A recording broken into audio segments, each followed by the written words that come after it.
सर्वप्रथम येळेसाहेब त्यांच्या स्टाफचं मी कौतुक करतो की ते जेव्हा कधी फोन करतो तेव्हा ते इमिजिएटली रिस्पॉन्स देतात आणि आमची कामं मागे लावतात. त्याबद्दल मी सगळ्यांचं कौतुक करतो.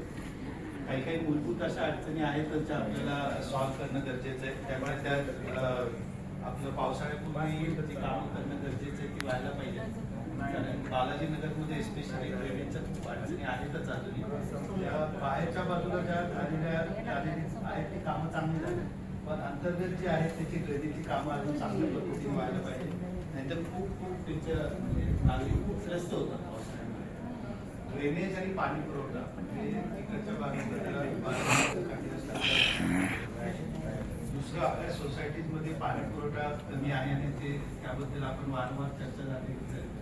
ती फक्त कशा प्रकारे सुरळीत करता येईल थोडं बघायला पाहिजे.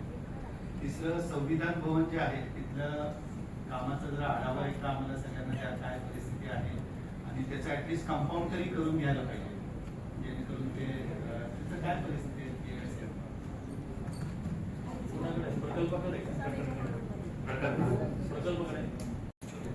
ऍटलिस्ट नो पार्किंगचे बोर्ड लवकरात लवकर लावले गेले पाहिजे.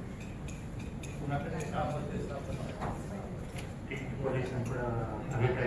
ऑलरेडी आले, अभिप्राय आला, त्यांनी जसं पत्र दिलंय, सँक्शन झालंय, सगळं झालंय. फक्त ते बोर्ड लावणं एवढंच राहिलेलं आहे. त्या बाबतीचं पत्र मी पाहिजे तुम्हाला पाठवतो सगळं. ते सगळं सँक्शन झालेलं आहे एसीपी साहेब. गोळ्या इझिली उपलब्ध असणार आहे. नुसतं तुमच्याकडे तशी तक्रार म्हणजे मी आमच्या ग्रुपवरती टाकल्याने त्याचा बऱ्यापैकी उपयोग झाला. तुमच्या पाण्याच्या टाकीमध्ये टाकून द्या.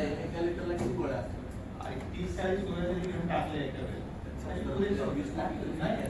नाही मी नाही म्हणत. आपल्या बिल्डिंगच्या वरती जी टाकी आहे या लोकल प्रॉब्लेम असतो, लोकल अवेअरनेस. हा तेच नाही, पण आता यंदा बोर्ड आले तरी नाही सर आपण